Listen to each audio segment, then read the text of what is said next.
Assalamualaikum warahmatullahi wabarakatuh. Apa kabar para siswa? Baik, kita berjumpa lagi dalam pelajaran IPA dan kali ini kita akan membahas tentang sistem ekskresi. Nah, apa itu sistem ekskresi manusia? Perhatikan ilustrasi seperti ini. Misalnya setiap hari kita beraktivitas pasti akan membuang zat-zat yang tidak dibutuhkan lagi. Misalnya kalau mandi itu pasti ada sisa-sisa air yang harus dibuang, atau misalnya kita makan jajan snack, tentu bungkusnya atau kemasannya itu harus dibuang. Atau misalnya ibu kalian masak di dapur, kemudian ada zat-zat, ada sisa-sisa sayuran, itu harus dibuang. Lalu bagaimana itu kalau tidak dibuang? Kalau numpuk, ya itu nanti akan menimbulkan sumber penyakit. Itu akan menjadi limbah. Oleh karena itu semuanya itu harus kita buang. Ternyata proses tersebut terjadi juga di dalam tubuh kita, dalam tubuh manusia, dan proses itu dinamakan dengan sistem ekskresi, yaitu pembuangan. Jadi sistem ekskresi itu adalah pembuangan sisa-sisa metabolisme dari dalam tubuh manusia. Nah, ternyata proses pengeluaran dari dalam tubuh manusia itu ada 3 macam. Yang pertama adalah defekasi, pengeluaran zat sisa hasil pencernaan. Nanti sisanya yang dibuang adalah berupa feses. Ekskresi, pengeluaran zat sisa hasil metabolisme berupa karbon dioksida, keringat, dan urin. Kemudian sekresi adalah pengeluaran getah atau zat-zat seperti enzim yang masih berguna bagi tubuh. Nah, defekasi ini dan sekresi ini kita sudah bahas di semester 1. Berikutnya, sistem ekskresi seperti tadi yang sudah kita bahas adalah sistem pengeluaran zat-zat sisa metabolisme yang tidak berguna bagi tubuh dari dalam tubuh. Seperti misalnya ketika bernapas kita menghembuskan gas CO2 dan uap air, kemudian berkeringat. Itu adalah sisa metabolisme di dalam kulit kita. Kemudian ada buang air kecil atau urin dan dalam ginjal. Nanti kita akan bahas lebih lanjut. Kemudian sistem ekskresi manusia tentu melibatkan beberapa organ atau alat ekskresi manusia. Ternyata ada 4 alat ekskresi manusia, yaitu ginjal, paru-paru, hati, dan kulit. Nah, ini dia ya. Ini kulit yang paling luar, kemudian hati, organ tubuh dalam yang paling besar, kemudian ada ginjal ya, ginjal, dan paru-paru kiri dan kanan. Nah, ini lagi bentuknya kita bahas, kita lihat bagaimana bentuknya.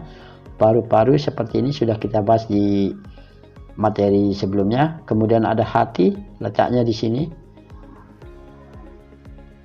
Kemudian ginjal dan kulit. Ini jaringan kulit. Yang pertama kita coba bahas tentang hati. Hati merupakan kelenjar terbesar dalam tubuh manusia. Itu beratnya ternyata masanya sekitar 2 kg. Terletak di rongga perut sebelah kanan di bawah diafragma. Jadi paru-paru, diafragma, dan di bawahnya itu ada hati. Ya, silahkan kalian rasakan sendiri di mana hati kalian. Jadi hati itu bukan di dada ya, tapi hati itu di bawah diafragma. Hati nanti menghasilkan empedu yang mengandung zat warna empedu yang mengandung zat sisa dari perombakan eritrosit atau sel darah merah di dalam limpa. Fungsi hati pertama adalah menyimpan gula dalam bentuk glikogen. Yang kedua, mengatur kadar gula dalam darah.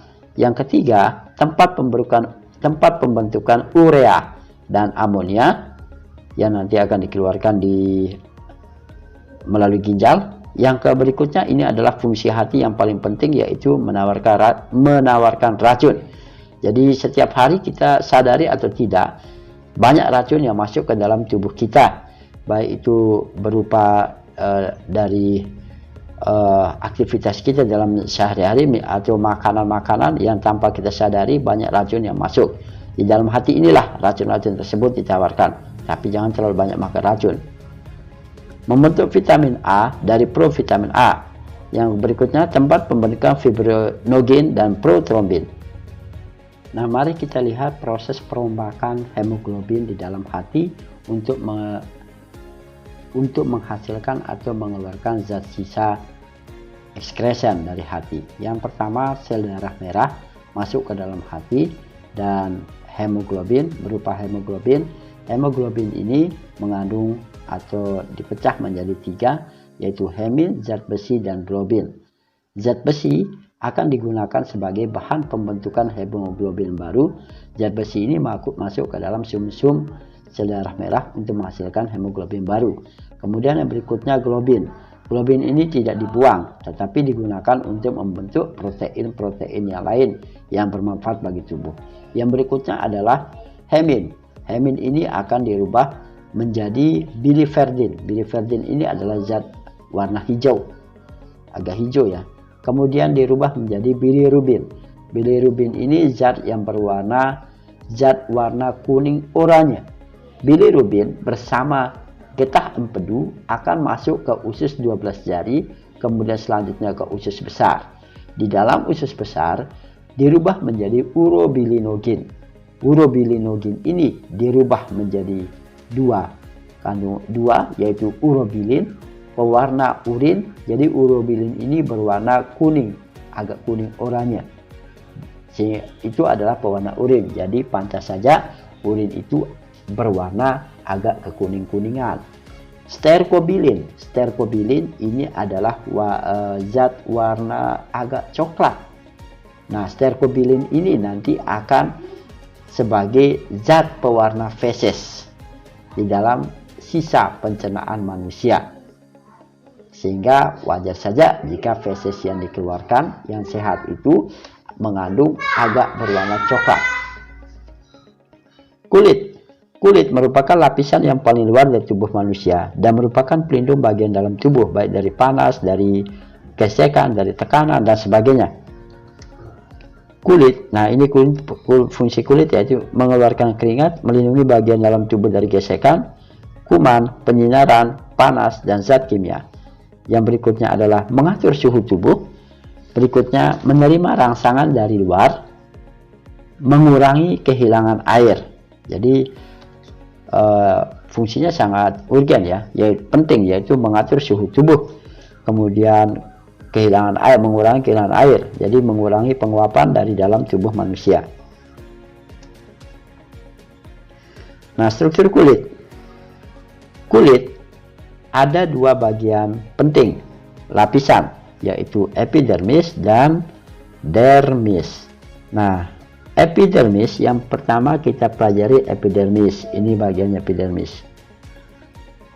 Ya, yang pertama ini lapisan kulit ari, atau ya ini kulit ari, lapisan yang sangat tipis dan tidak mengandung pembuluh darah dan maupun ujung saraf ya. Dan di dalam epidermis inilah terjadi proses yang dinamakan dengan keratinisis, yaitu proses pergantian kulit atau regenerasi kulit. Jadi setiap hari sebenarnya sel-sel kulit yang mati itu akan dibuang, tapi bukan berarti kulit kita akan menjadi semakin tipis, tidak, karena kulit itu akan diganti oleh kulit-kulit baru yang lebih sehat. Itulah yang dinamakan dengan keratinisis.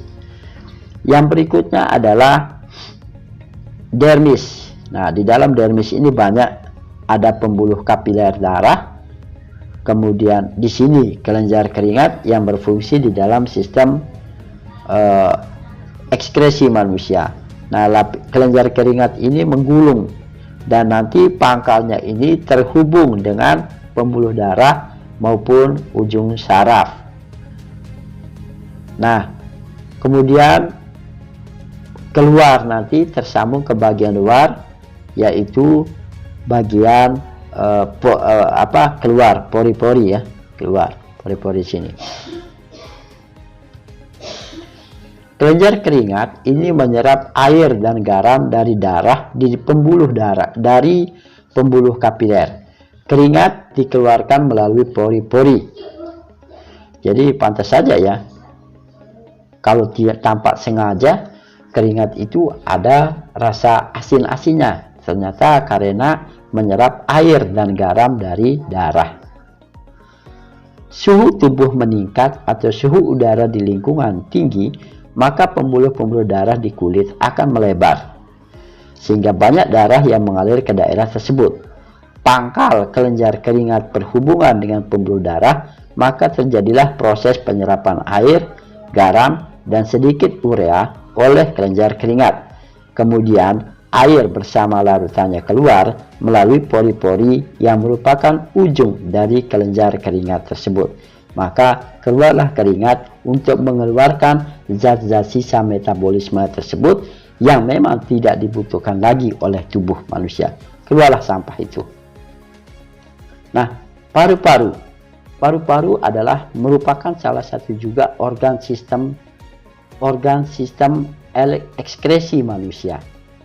Apa yang dikeluarkan? Ya, di pembahasan sebelumnya kita sudah tahu yang dikeluarkan adalah uap air, dan ini dia CO2. CO2 ini adalah ekskresan. Jadi zat sisa yang dikeluarkan itu namanya ekskresan. Baik, itu saja untuk penjelasan untuk pembahasan kita pada kesempatan ini. Dan untuk ginjal, insya Allah kita akan lanjutkan pada pertemuan berikutnya. Mudah-mudahan semua memahami. Terima kasih. Wassalamualaikum warahmatullahi wabarakatuh.